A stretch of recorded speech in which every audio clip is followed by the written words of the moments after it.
A reading from Matthew's Gospel, chapter 22, verses 34 through 40. When the Pharisees heard that he had silenced the Sadducees, they gathered together, and one of them, a lawyer, asked him a question to test him. "Teacher, which commandment in the law is the greatest?" He said to him, "You shall love the Lord your God with all your heart, and with all your soul, and with all your mind. This is the greatest and first commandment, and the second is like it. You shall love your neighbor as yourself. On these two commandments hang all the law and the prophets." The word of the Lord. Good morning, boys and girls. Today's devotional moment focuses on the greatest commandment. My tiny disclaimer before we get started is that I am not a New Testament scholar, but I'm about to use some vocabulary that not everyone will be familiar with. If you have questions, watch to the end of the video for a small little FAQ section, or you can always just call me up. Okay, on to the good part. See, when the lawyer asked Jesus the question of which commandment in the law is the greatest, he's trying to trap Jesus by eliciting an incorrect response. In the previous passage, Jesus had laid waste to the arguments of the Sadducees, and this Pharisee lawyer was trying to prove that not only was he smarter than the Sadducees, but that he was smarter than Jesus. It's important to note here that in Second Temple Judaism, there were 613 laws to be followed, and one of the things that Jesus criticized his fellow Jews for was their legalistic attitude toward their lives. After all, Jesus taught us that God looks at the heart. All that to say, allow God's love to flow through you and onto everyone you meet. The song I've chosen to go along with this text is the song "The Greatest Commands." We've sung this before in the chancel choir as an exercise because it's a good way to build the ensemble and to get our ears and voices working for unity before we begin rehearsal. But I don't think I've ever told y'all my personal story with this piece. About 12 years ago, I moved back home to Abilene from Denton. I was hanging out with some of my dearest friends that I had grown up with. I'm still friends with all these people, and they've been a fantastic influence on me. In fact, we still go camping together at least once a year. Anyway, some of my friends are Church of Christ. See, in Abilene, about half the town is Baptist and the other half is Church of Christ. And these friends attended a new Sunday evening worship service at University Church of Christ that had been named 9 o'clock by the students because it met at 9 o'clock on Sunday nights. My attending this very Church of Christ gathering had absolutely nothing to do with girl, by the way. To get to the point, we began every service with the most Church of Christ thing ever. A single individual would call this room of about 500 college students to order and then just start singing. Everyone else, and I do mean everyone, would join in and harmonize by ear. It was beautiful. I had never experienced such a raw expression of praise to God. Every week, the leader would stop leading at one point, and people would start a song. We would end up singing a lot of the same material, but I learned a lot of new songs this way. One of the songs we sang most often was "The Greatest Commands" out of this hymnal right here, Songs of Faith and Praise. It's a hymnal used by many churches of Christ, although since they're not officially a denomination, they have no denominational press, but whatever.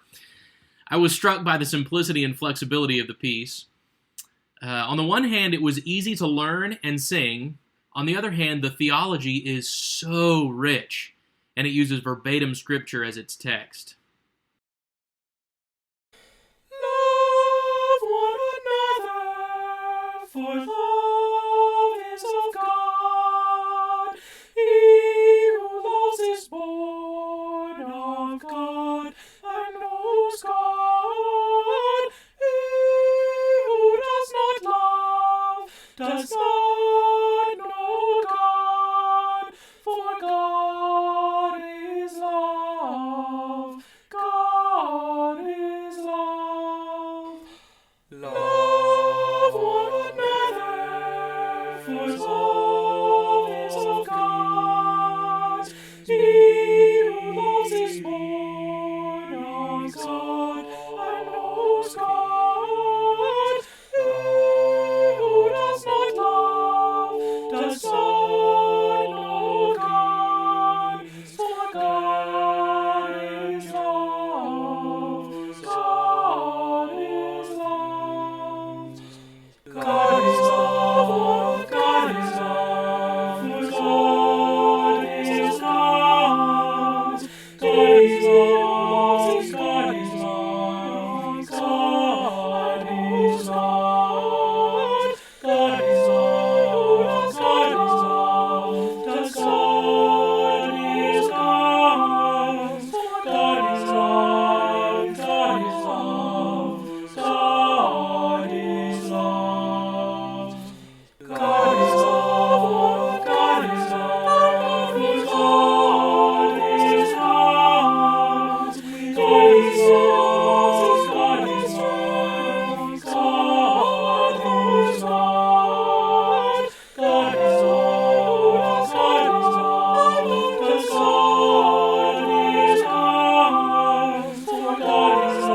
Thanks for hanging in there, my friends. I'll see you again tomorrow night at 6:30 p.m. in our Zoom meeting and on Sunday in the live broadcast. The link for the Zoom meeting is in the email you got this morning and in the description text below this video. In the meantime, stay safe and wash your hands. Okay, if you're staying for the FAQ section, I applaud you. Let's get right to it. Lawyer. The Greek word used in Matthew's gospel is nomikos, which doesn't really mean a lawyer in the same way that we would use that word today, like an attorney or a solicitor who would represent you before a judge. It simply means an expert in the law. Speaking of the law, those 613 laws are called the Mosaic Law. That is, the Law of Moses. The Jewish leadership over the centuries had interpreted the Ten Commandments and come up with 603 clarifying laws to go with them. Okay, Sadducees and Pharisees. We'll start with the more unfamiliar of the two, Sadducees, generally more unfamiliar.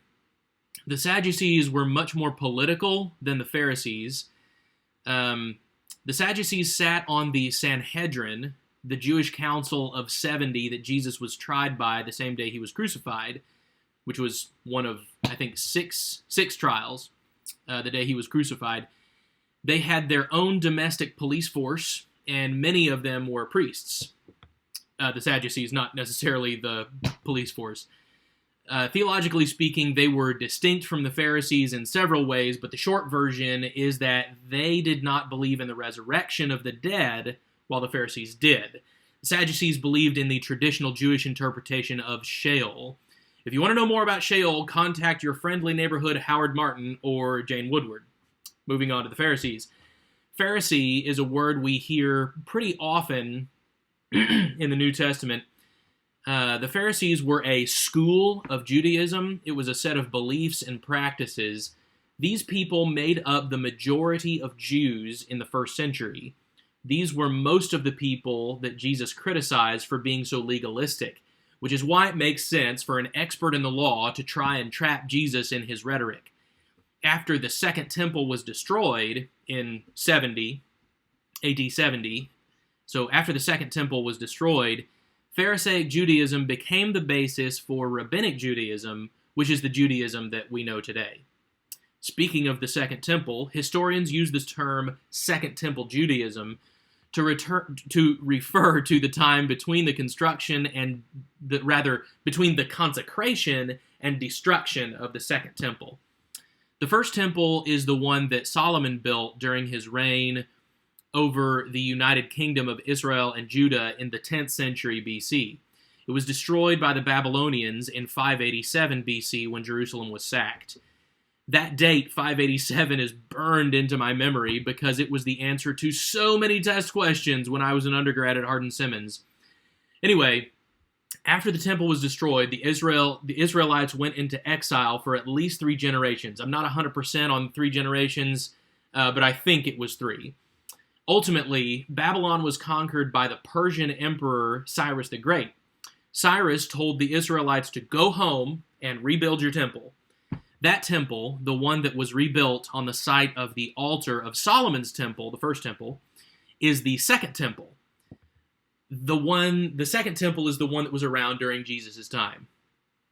Sorry for being so long-winded this time. I love this history, and I hope you learned something. See you soon.